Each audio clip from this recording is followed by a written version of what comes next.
All right, joining us now here on In the Circle on D1 Softball. She is entering her 17th season as Coastal Carolina head coach, was, of course, a three-time All Big Ten performer at Northwestern, of course, fresh off a conference championship and an NCAA tournament bid. I speak of Kelley Green making her debut here on In the Circle on D1 Softball. How you doing, Coach? I'm doing well. Thanks for having me.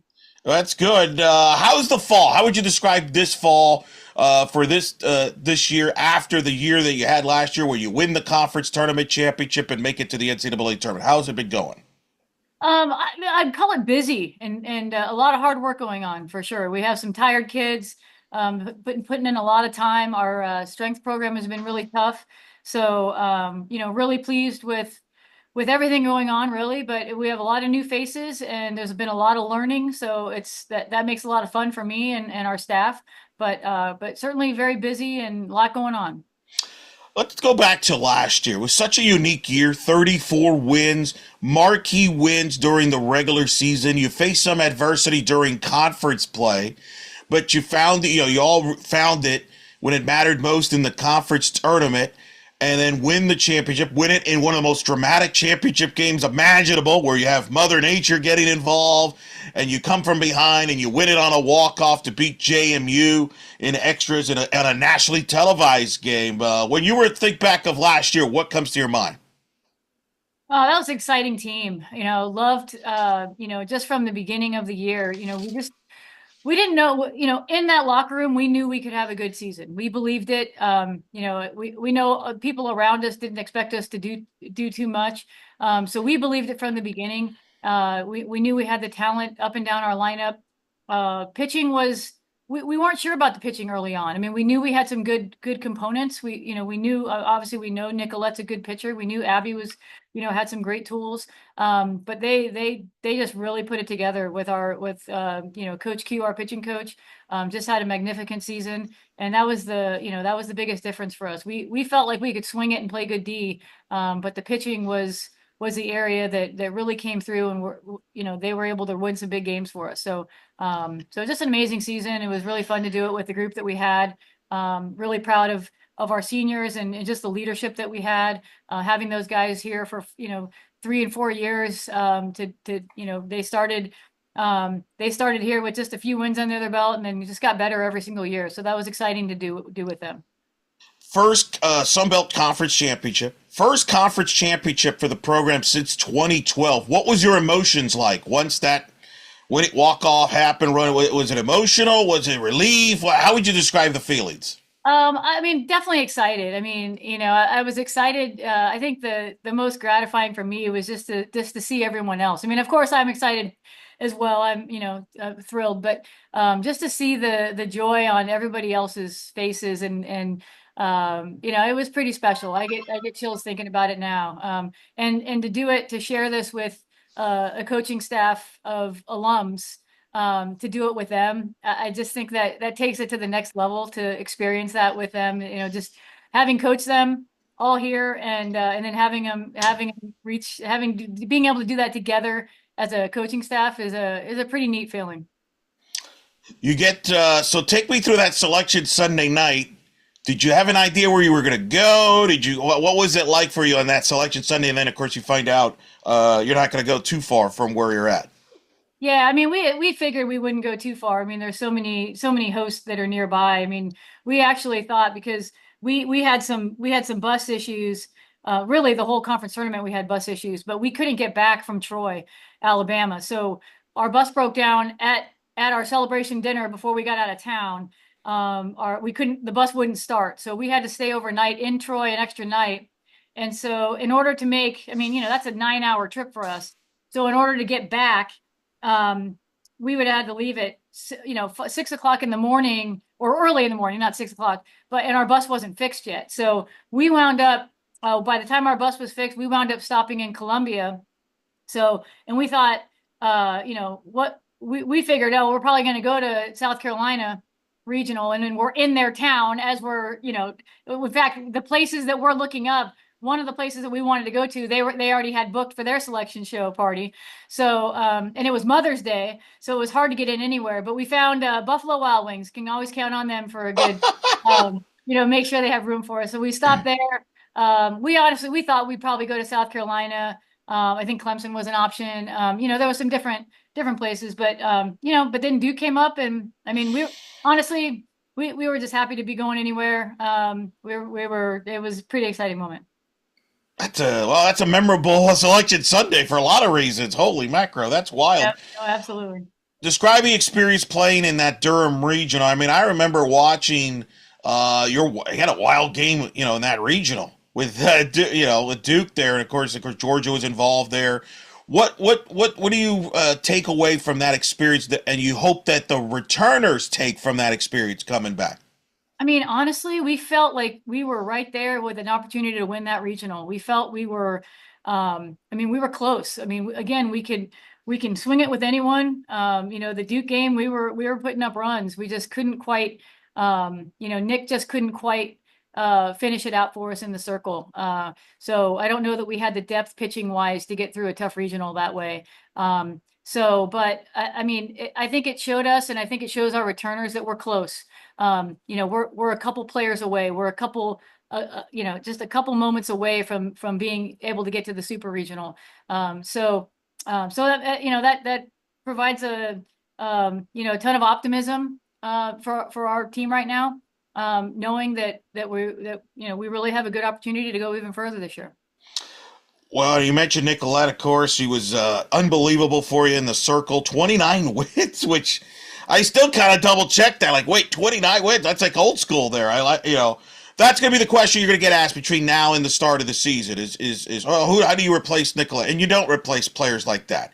But it does create opportunities for others in the staff. You've added some new arms as well. So just talk about the pitching staff and the outlook for that, because that's going to be a dominant topic that you're going to get asked from the local media and beyond. Right. Yeah. I mean, you certainly don't replace Nicolette completely. I think we've added different pieces, though. I think we have a staff this year. We have multiple pitchers that can contribute. Many of them are going to be capable of starting and finishing games, but we also have the capability of splitting some games with some pitchers. So we're really excited. Coach Q is really excited about the staff that we have put together.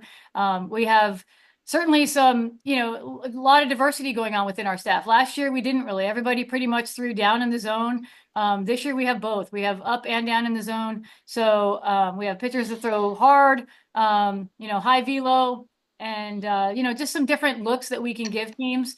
So it's just a matter for us. We got to stay healthy. We're battling the injury bug a little bit right now this fall. So we certainly haven't seen what we're capable of yet, but they're all, for the most part, minor little setbacks that we should be back to full swing come January, hopefully. You do return an Abby Henderson, for example, who had 10 wins, was kind of in the shadow of Nicolette. What have you seen from her? Because I would imagine if I'm Abby, I'm like, I want the ball. Oh, she does. She wants the ball. She wants to be that go-to person, and she will be. I mean, she's going to have a great year for us. We're very confident in that. She's improved every single year she's been here. She works really well under Coach Q, and she's been working hard. Came back in great shape this summer. For her, her command improves every single year. Last year, she added a new pitch, and we're expecting big things from her. We need her to be the workhorse for sure. And then behind her, you have some new faces I mentioned from the portal you got. Just talk about the rest of the arms and what you've seen there and what some of the Coastal fans could look for in that circle. That you mentioned some of the variety you have, but you're getting to know these new faces. They're coming from different places. Yeah, let's start with Savannah Jones from Bucknell. She can mix up speeds, just a killer changeup, can keep hitters off balance, and so we're excited about her. We have Reagan Troy. She transferred from Virginia Tech. Didn't play there last year. So we're getting we're basically getting a freshman with 4 years to grow, and we're excited about that opportunity. She can throw the ball up and change speeds as well. And then we have Mackenzie Childers, who she's our hard thrower. She'll hit 70 and above. And so I mean, just excited about what she's going to be able to do for us. And she's one who I think she'll see her first fall game action this weekend, I think. So we'll be able to see her a little bit more. But all three portal additions have just been really great learners. Really excited about being here. Provided some good leadership. So just really good kids. So really pleased with our pickups. What's the key to building chemistry there? I think it starts with just our current locker room. And, they came in with, not necessarily that they had bad experiences. I'm not going to knock any other program, but they were certainly, this is a fresh start for them. And they were excited about it. And I think that first and foremost, it starts with their character and the kind of people that they are. And we already have a strong locker room culture, so it's just fitting right in. They get along really great. I mean, our players have said multiple times how just everyone gets along really well in that locker room. And so it's been an easy transition. I don't want to say easy, I don't want to speak for them, but it seems like it's been an easy transition for them, and they're just fitting right in. Of course, you've got an offense, a historic offense a year ago, 93 home runs as a team last year. You've got a good core of that back. Just talk about that offense, because a lot of people took notice of your offense and really kind of a big identity that you had on the offensive end. Yeah, I mean, we're certainly we have a lot of key returners that we expect to, put up some good offensive numbers. We can hit the long ball. We've done that. Coach Daniker has done a great job with our hitters, and we don't tell them to hit home runs, but it just winds up happening because they're strong and they have good approaches, and they certainly work hard in the cages. So we're hopefully going to have even more balance this year. We want to make sure we're stealing more bases, getting the bunt down at times when we need to. I'm not a big sacrifice bunter, but sometimes we need to.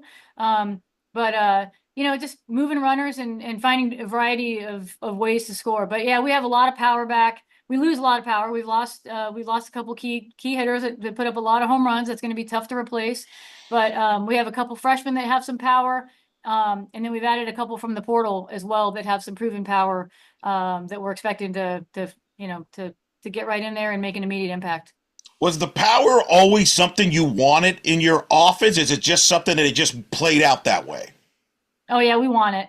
We want it. That's something that's just our philosophy. We want kids that can generate power. If the ball comes out off the bat hard, and whether you're hitting home runs or anything else, it's going to get through, and good things are going to happen. They just happen to elevate the ball a little bit more. But yeah, we definitely want the power. What's the key to developing power for an offense? Well, it comes down to, before they get here, we need them to be strong, be able to create some whip in their swing. They need to have some bat speed. They need to have strength, they need to have those tools. I think that's a big part of it. They got to be able to swing the barrel. And if they have that, and then you put it together with some hand-eye, then good things can happen. I think you have that. You got Delaney Keith, who had 20 home runs, 53 RBIs, 340. I mean, I still couldn't believe it. You had like multiple players, 20 home runs in combo there with Georgia Hood. I mean, that's impressive. Yeah, I mean they're just and they work hard. I mean Delaney's out there in the cage. She's probably out there right now, to be honest. She's never not out there. She's put in the time. Georgia plays all year round. She played all summer for the Australian national team. So I mean these kids are putting in the work. They've earned everything that they got last year. So couldn't be more proud to see them succeed. What makes Georgia Hood such a great hitter? Her approach. I mean, she's just got a really good eye for things, understanding of of hitting. She's out right now for us this fall, and I mean, she's just constantly trying to help hitters. Whether it's trying to pick a changeup, trying to see things, just teaching them about approach. I mean, she understands it, she gets it. And then she's got a great swing mechanically. She's got timing. She's got discipline. I mean, she's just got all the tools. I mean, you can't teach all those things. You can help them get a little bit better, but she's got them. She's got the goods. Yeah, her and Keith, what a 1-2 combo. But they're not the only ones. Speak of the rest of the offense in the lineup, because you mentioned you want to add a little bit more speed, but you still have the power. You've got some new faces. So how do you outlook see the offense, how it might look from a lineup standpoint? Yeah, I think our leadoff last year, Libby Pippin, she's back. She gives us, just great on base at the top of our order. And then she's got some power too. I mean, she's just someone who's just really developed into someone who came in with maybe not a ton of power, but just developed over time. And then she gets on base a ton. So she sets the tone. She can also steal bases. I think when we talk about getting more stolen bases, it's more of a it's more of it's that's my job. It's not that we've added a ton more speed, although we've added a couple kids, but I have to call more steals. I have to do some more things like that and not just rely on the home run. I think last year we're hitting so many home runs. I didn't want to, possibly, waste an out and ruin a shot for a 2-run homer versus a solo shot. So I think I have to be more aggressive as a coach, calling the game on the offensive side. So Delaney Keith, that kid, she could steal 20 bases or more a year. She did, I think, the previous year, her sophomore year. Not as many last year. I didn't call as many because I have Georgia hitting behind her. And again, I don't want to risk it because Georgia's capable of hitting the ball out. So I just have to be more aggressive in what I'm doing. And then, like I said, we've added a couple new players that do give us a little bit more speed. And if they break into our starting lineup, then it makes it a little bit easier for us to do. But Clara Hudgens is also another one who we expect to have another great impact. She came on stronger at the end of the year last year, was great in the conference tournament, she's the one who actually scored the winning run to win it for us. But we need her to be hot. If she's doing well, whether she winds up, transitioning into a leadoff role or 9-hitter as a lefty slapper, and she's really turning into a triple threat capable player. She's another one that can make a big difference and into our lineup. So definitely have a lot of pieces. Like I said, we've added a couple portal kids, and then some freshmen that we expect to be pushing for time in our lineup. Which player have you noticed has raised their game to a different level from last year from the returners? Um, Gosh, that's a tough one. I think there's a lot of them. I think the one that comes to mind the most is McKenna Metzger. She was DP for us last year, gave us a couple innings pitching. And I just really like the way I was actually talking to Georgia about this yesterday during our scrimmage, of how much she's matured as a hitter in just a year, and her approach is better, her timing is better. And so I love seeing that from her and just the amount of growth because she was what she 5 or 6 for us last year, and she's got tremendous power, but this year we need her to be more consistent overall, and she's shown that as the course of the year went on last year. She showed at the regional. She did awesome at the regional last year, and so far this fall, just her discipline, her swing, just tons of improvement there that we've seen, and so she's really going to be a force to be reckoned with for sure. How many new faces you think could contribute to the offense in the lineup? Because you got so much talent back. Yeah. There's always sometimes it's hard to find the at bats and everything. But of the newcomers, who do you think might fit into this piece of the puzzle in the offense? Yeah, I think potentially 3, maybe 4, could see their way into big roles. I think we have first you have our two of our transfers. You have Kaylin Cash from Michigan State, who we expect to work in first base DP. She's an All Big Ten player. Certainly we have high expectations for her here. Tremendous power. I think that's the first one. Hannah Bendel from St. Francis. She's another one that's been tearing it up offensively this year for us in the early part of our fall here. So really excited about what she can bring offensively to our team. And then we have two freshman catchers that are also doing a great job behind the plate and showing they're just good offensive players as well. So that'll be a battle for that position. So those are the people that stand out the most right now. But second base we had Kirsten Roos playing there last year, and so somebody's going to be new there. And that could be, we have Mo Baxter is a person who was behind Kirsten last year, so didn't get a lot of time. She's playing excellent defense. Hannah Bendel also plays there. We have another freshman, Sarah Zink, who's just great defensively and has some pop in her bat. So it's kind of wide open right now, which makes it exciting for practice. And I mean, everybody's just working hard. And so there could be, 3 to 4 new faces, I think, in there. And yeah, so it's been fun. Defensively, you mentioned second base. I know that's a question. Is there anything else that you're intriguing to finding out about your defense? That's the only position that will really be new for us. Okay, Kirsten just played every game there for the most part. sure.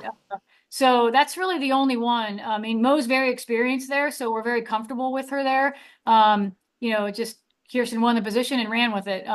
So that's really the only one. The others, third base is Delaney. Shortstop is Bree Normandin, who does a fantastic job there. She's one of the most solid fielders in the conference, in my opinion, and had a breakout season offensively for us. So lots of good things happening over there. And it's nice because, I mean, the last couple of years, we really haven't had any depth in our infield, especially middle infield. So it's nice that we've added a couple others that now we have some depth, pushing the kids in front of them, but also creating some depth in case anything were to happen. But first base is Georgia and Kaylin Cash, so it's not a whole lot of new faces there. Obviously, the catching position is one that excited to see how that plays out, and who winds up winning that. That could be a platoon situation between those two.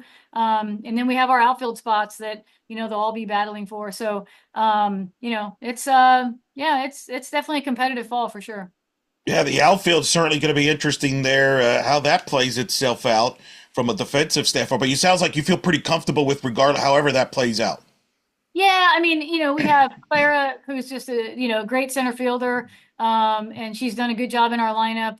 And you have Libby Pickett out there in left field, who's made, just defensively, he's been amazing out there, and been one of our top hitters. So right field will be the little bit of a question mark, but we have McKenna Metzger working out there because you can't have 2 DPs or 3 DPs in your lineup. So we got to find a way to put all these big hitters in there and find spots for them. So, and she actually plays a pretty good, knock on wood, but she's been playing a pretty good right field. We put her out there a little bit last year in practice, and she makes plays. She makes plays. So we'll see what happens in the spring, but she's doing a good job. Wow, McKenna is kind of like a utility person here. She can do a lot of things here. Yeah, she's an athlete, absolutely.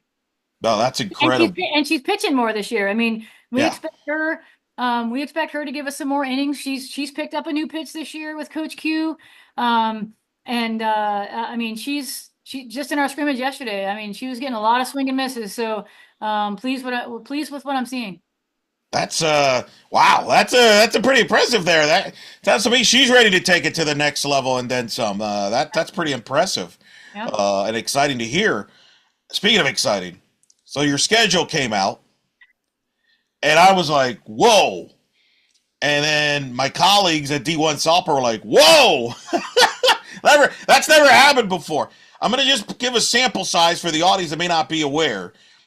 You're going to open hosting, you got Arkansas, Virginia, Akron opening weekend in the tournament. That's not a hello. That's an good way to start the season.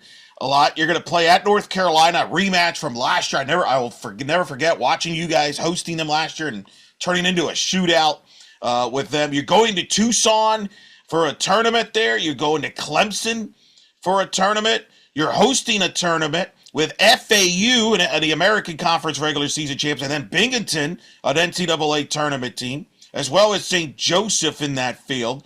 That's just a sample size, ladies and gentlemen, what we got. Trust me, there's a lot more. You got Florida State for a 3-game series to come to your park. You got South Carolina coming to your park. I mean, again, we could go on and on, but you're busy. So check out the schedule. Trust me, it's worth it. Go to the Coastal Carolina site. Coach, take me through this schedule here. Yeah, I mean, if you wanna keep reaching new goals and get into the super regional and beyond, you gotta play the best, right? So we wanted to put a competitive schedule together.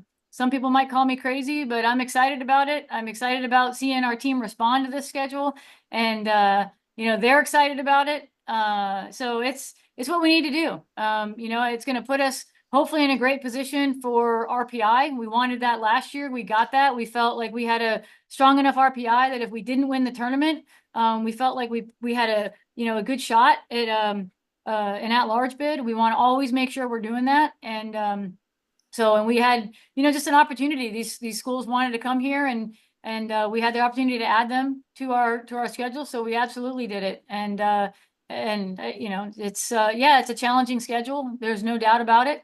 But this team's ready for it, and it's important for us to take this next step. The fact they have so many pieces coming back, did that also was motivating in scheduling the way you did? You're like, hey, look, we've got a great group here, experienced group. Let's go all in. Yeah, I think that always that plays into it a little bit, but we have to honestly, we have to schedule so far in advance that a lot of this is done before we even know who's coming back, to be honest. Okay. And certainly with the portal, we were very fortunate with the portal this year. But we were able to retain almost everyone. But we felt like we were going to have a solid team. So you want to take those chances, but you really don't know exactly what team you have coming back from year to year right now. I think that's always tough to predict. You like to say that everyone comes back, and like I said, we were in a good position, but we just felt like we were going to take the risk and take the challenge, and hopefully everyone comes back, and we knew we were in a position that if we had a good core of our returners, and we knew we had an incoming class that we felt very confident about, we knew we had that, and then we felt if we could add a couple from the portal, and we did that. So it all worked out right now, and now it's time to play the games pretty soon. So we're going to find out if I'm smart or crazy. Well, I mean, you were smart last year. You had a pretty tough schedule yourself last year, going to Atlanta. We had a successful tournament there, beating the Georgia Techs and the Kentuckys of the world, et cetera. You beat South Carolina at South Carolina last year, so it's not like you haven't touched, but you've taken it to a different level. Is this the greatest home schedule that you've built? Because when I look at your home dates here, if I lived in Conway there, I would make sure I get season tickets, and I remember I had Delaney Keith on the show during the season last season, and she talked about the growing fan base and the atmosphere, because certainly Coastal, and we'll talk about it, the baseball success there, but we're starting to see that in softball as you were having the great season. I can't imagine some of the atmospheres you're going to have, Coach, this year at home for some of those home games. Oh, I agree. The last few years, our fan base has improved tremendously, and we're getting close to sold out stadiums and standing room only at a few of our games. So it's going to be packed this year, which makes it more exciting for just our team and just the sport in general. It's growing so much, and we get pretty good crowds. We just played South Carolina a couple weeks ago in a fall game, and the stadium was filled. So people want to come watch great softball, and they have an opportunity to do it here. And this is our first year selling season tickets. So we've always sold tickets for a while, but now first time to be able to do season ticket packages. So hopefully that goes well. But we have a lot of talent coming to Conway for sure.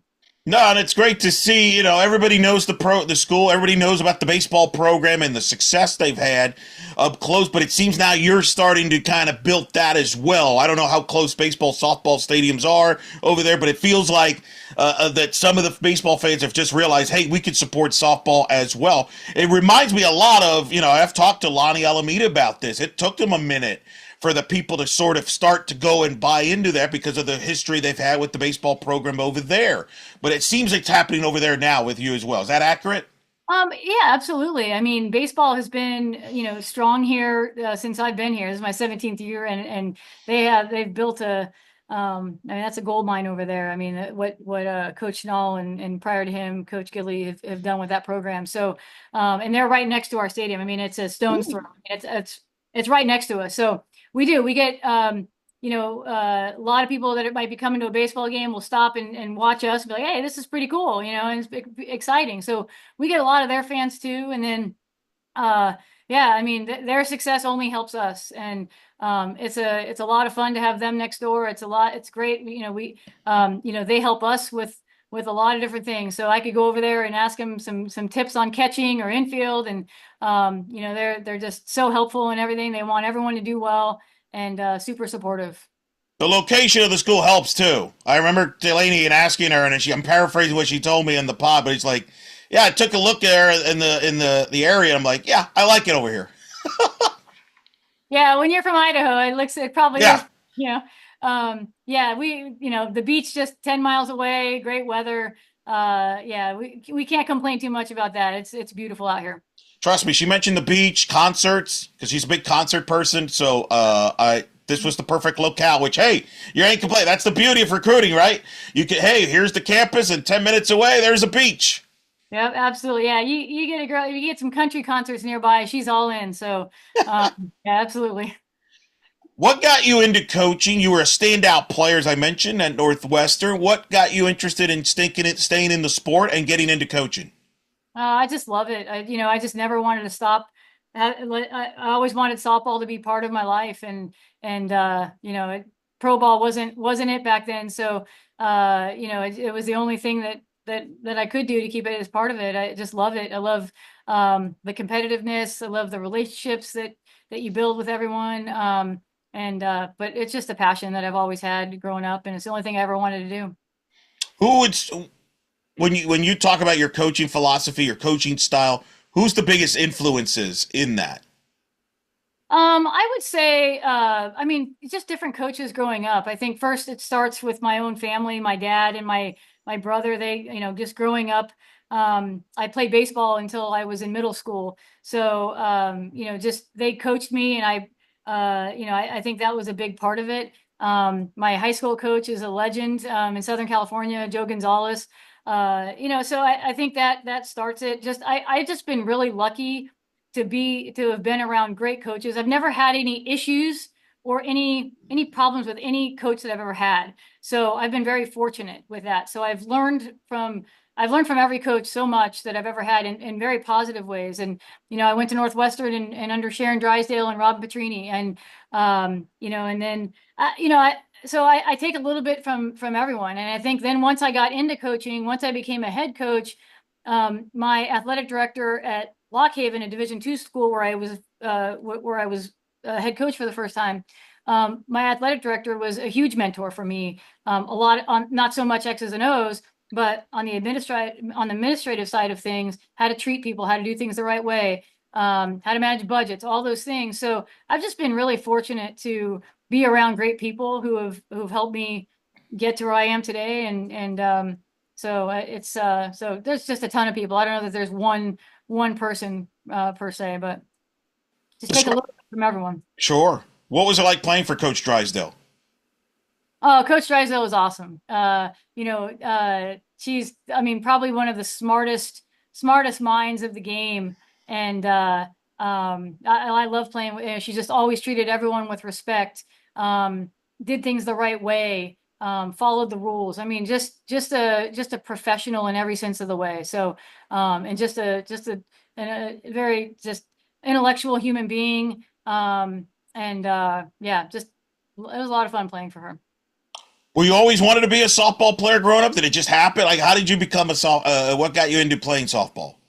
Oh, my brothers were big sports. We're a big sports family. They were always doing something. So, yeah, so I would play every sport possible with them. And so, like I said, I started with baseball, and then once I got into junior high age, then I switched over to softball at that point. But I was the only girl on the all, little league growing up, playing. But yeah, I just love the sport. We had season tickets to the Angels games nearby, so Ooh. grew up doing that. And so yeah, I've just always loved it. How'd you end up in Northwestern, which, by the way, pretty good school academically wise? Selfishly, I enjoy Northwestern because of its broadcasting and journalism school. A lot of who's who there, as we know, alums, like the Michael Wilbons of the world. How'd you end up there? Just recruiting, just they took interest and checked them out. And my parents always pushed me to try to go high academic as well as as high as I can go athletically. And it was just a great combination of both. And I wanted to leave California. I had some opportunities to stay in California if I wanted to, and I just wanted to go experience something different. So Chicago seemed like a great place, and loved it there. So. I think many would say the same. That's a very good destination. People like to visit there. What describe the kind of player you were? Um, High IQ.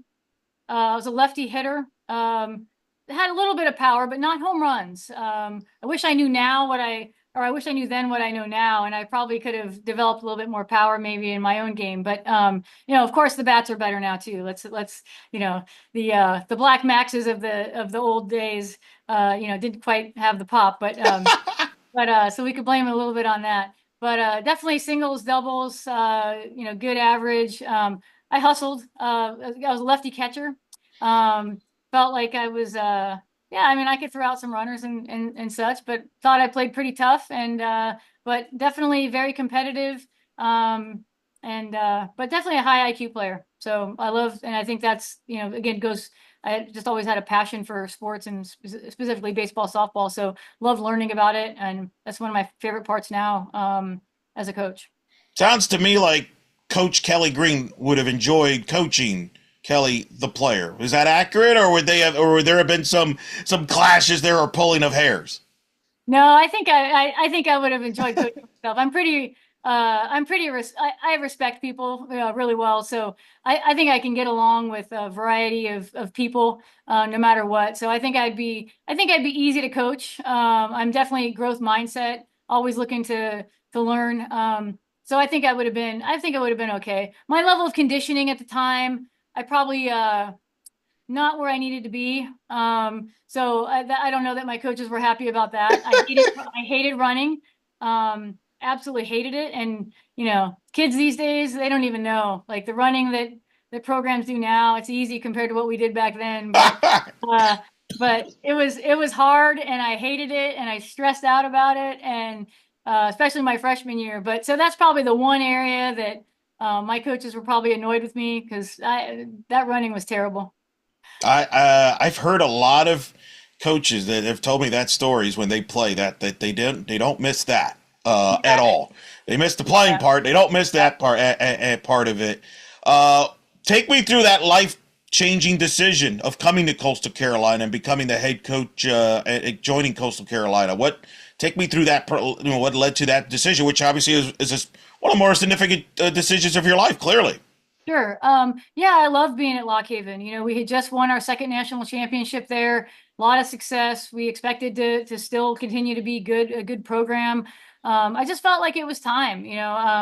I wanted another new challenge, and I had not really taken the Lock Haven job to think that I wanted to go D1. I didn't have to. I loved coaching D2. I loved wearing all the different hats. I loved being the strength coach and the academic advisor, and I didn't love the fundraising necessarily, but everything else, I love doing everything else. I love staying busy. So coming here, it's a lot different. We have strength coaches and academic advisors and everyone else to help out.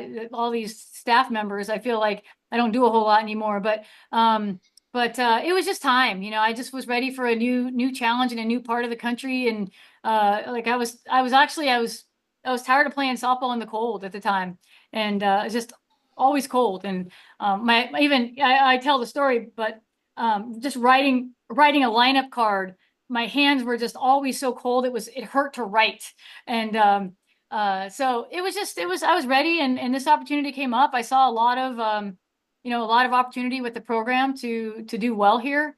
And I had never been to South Carolina before, never been to Myrtle Beach. But came down here on an interview and loved it. So I mean, just and the growth that this university's had over the 17 years I've been here, I mean, I can't even explain it. It's off the charts. The amount of investment they've made on the academic side, but also on the athletic side. I mean, it's this is a gem of an area, a gem of a school, and that we have a new athletic director that, I mean, we just keep reaching new heights and beyond. So it's an exciting place to be.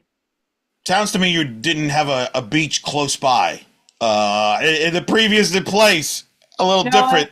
yeah, pretty landlocked. The closest we had, Lock Haven is about 30 minutes from Williamsport, Pennsylvania, where the Little League World Series is. And it's about 35, 40 minutes from Penn State. So it's kind of sandwiched in between. So if you wanted to really go to Sure. I mean, there's obviously local places, but those were our two big areas right there. How are you a different coach today than maybe when you first arrived at Myrtle Beach there in Conway? Um, I I think I'm a little bit less stringent and less rigid.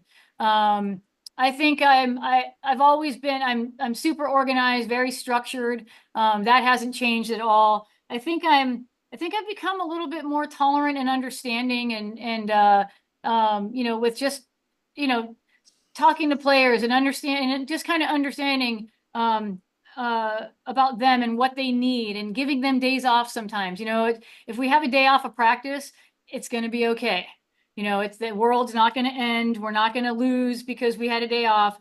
So I try to be more mindful of their needs and resting their bodies, things like that. I think I'm certainly, like I mentioned before, that growth mindset is so important. So the way I coached hitting 10 to 15 years ago is not the way I coach hitting now. In fact, I mean, Coach Daniker does most of it anyway. So, but it's a lot different. We don't teach the same things, and always, I think I've always had that growth mindset, but I think that's been really important for me to be able to adapt to new things going on. And obviously, there, you know, the everybody's dealing with the changes in the sport with rev share. And so, it's just, but I think that's what makes it great. There's always something new. There's always something that you have something different that you have to adapt to be good. And I love the challenge of figuring that stuff out. It does. You're getting yeah. You're very obviously you've done podcasts before because you just segued me into the next question, which is your coaching staff. You mentioned it. You don't coach necessarily the offense as much. Talk about your staff that you do have and what their roles. You mentioned Coach Q. I want and a pitching side. Just take me through the staff you've built there and their roles and their impact they've had on this program. Yeah, so Coach Q, she's our newest. She's our senior associate head coach. She handles the pitchers and the outfield, and I mean, again, she's just done amazing things with the pitching staff. I love the way she connects with them. She does a lot of one-on-one bullpens, which I love. She doesn't care about sitting out in a bullpen all day to be able to do these one-on-ones, but she gets the most out of them, and she does a good job of listening to them and and just building relationships with them. So I think they really enjoy pitching for her, and she does a good job listening. And she's just a great developer of pitches and just helping them find some more tools. So she's done a great job with that. And then we have Coach Daniker, who's our associate head coach. She's been with me the longest now, and she started as a volunteer. She was a volunteer here for 4 years until finally a paid position came open, and then we moved her into there. And so she's I mean, she's my right hand man. I mean, she does so much for our program. And she leads the offense now. She has full control over the hitters. She's our recruiting coordinator, so she has a big load. She has a lot on her plate in regards to handling a lot of our recruiting needs. She's done a great job in that role these last couple of years with the classes that she's brought in last year's class, this year's class, the 27s. Just done amazing things with that. But nobody's going to outwork her. She's actually out today though, because she's sick, which is very odd, but I think she's got the flu, but she's great. And then Cass Smith is our youngest. She's been with us now a few years. And she was, like I said, she played here as well. She was supposed to go on to med school, and then graduated and did an internship at an urgent care facility, and thought, I don't want to do this. I want to follow my passion and coach. So started as a volunteer. Then the NCAA allowed the other paid position. moved her in there, and here we are. So she handles the catchers,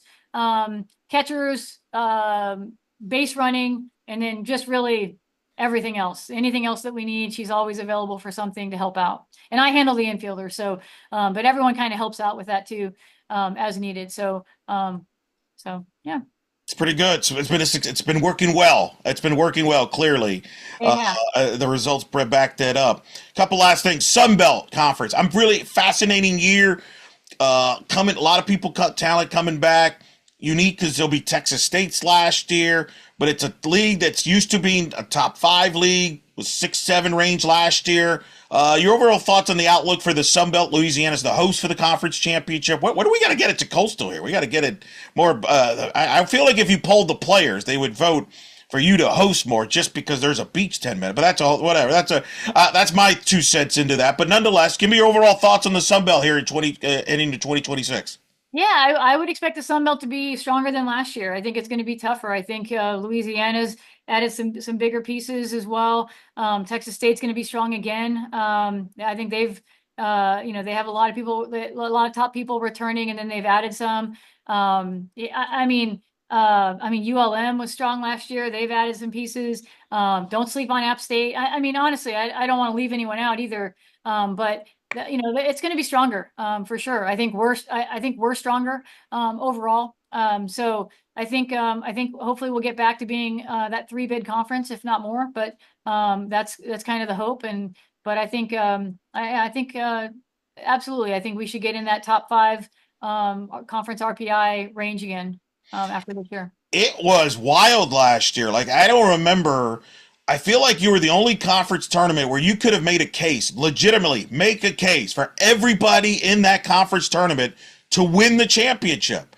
And JMU was an example of that, who got hot in the second half of the year. They found themselves really after a tough start to the season and got it all the way to the championship game. And I feel like that's something that you have going for you, that you can make the case that the Sun Belt is maybe the deepest league, one of the deepest conferences, top to bottom, where the gap is not that big between the top team and, say, the 9th or 10th place team.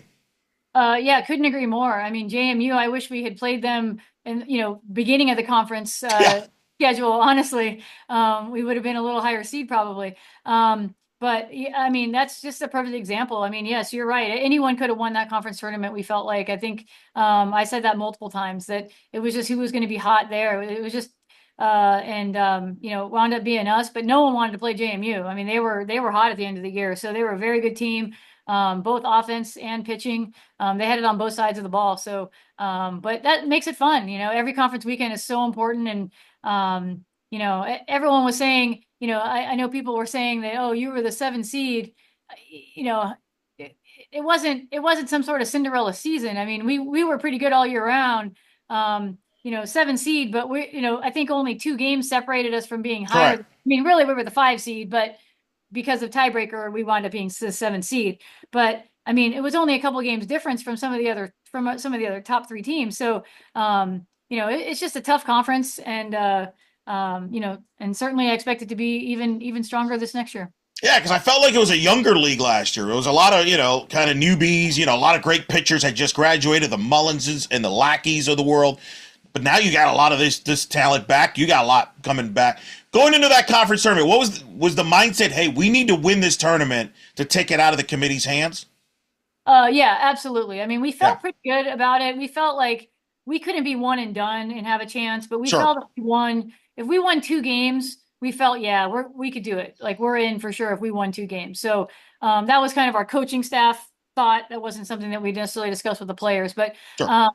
but yeah, and we wound up not having that issue. But yeah, I mean, we didn't know, but we felt confident if we won at least a couple games that we would have the resume. And then once you get to that 40 wins, that would have been tough, not to let us in. So, although I think it did happen to someone else, they got left out with 40 wins. I don't remember who it was, but I remember it was another team, another mid-major that had Sure. 40 wins that got left out. I don't remember, but that's, Nevada, I think it was Nevada, actually. yeah, it might have been, yeah. So, but anyway, but we felt we had the resume, and just conference plays tough, and hopefully they respect the Sun Belt enough that that it would have been all right. Well, you didn't have to worry about it, thankfully. You won the championship, and I thought it was huge for the league, by the way, that championship game was on linear television, ESPN2, first time ever for the program. I remember I got back to my hotel. I was in Oklahoma City covering the Big 12 championship, and I was able to. Certainly, Mother Nature aided this some, but you were able to watch the game and eventually got it in one of the more dramatic games of the year in 2025. My last question, as you kind of continue and wrap up the fall, and then before you know it, you'll get that season, a marquee home tournament to start a tournament here to start the season.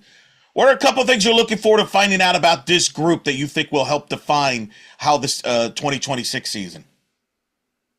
Um, the way we deal with pressure, the way we deal with, we've put together a challenging schedule, the way we respond to that schedule. I think it's unrealistic to think that we're going to go undefeated with that schedule. I never want to, set limits on us. Our theme is no limit, so I'd hate to do that. But, how do we respond after a tough loss? How do we respond against some of these really good teams that if we're not hitting well at first because we're facing some of the top pitchers in the country, if that happens, how do we respond to that? And then obviously if we're doing well, that's great. But I'm curious how the important thing is how we're going to respond to the tough games. And so that'll be a really important piece going into conference after that tough regular season or preseason schedule, early season schedule, making sure we're going into conference confident if we don't win all those games. So the expectation is, yeah, sure, we're certainly capable of winning those games, but I don't want to sell ourselves short in any way. But it'll be really important for us to just be mentally tough through that in the game, and then obviously responding to any adversity that we have. I think that's going to be the true test of this team. That's Coastal Carolina head coach Kelley Green joining us here on In the Circle, a D1 softball coach. Good to meet you. Good to have you on the show. Congrats on the success you've had. Good luck this upcoming season. We'll be following closely. We'll try to get you back on down the road there. But thanks for taking the time and talking about your program and talking about you and talking to us here on In the Circle. Yeah, thank you very much, Eric. We appreciate it.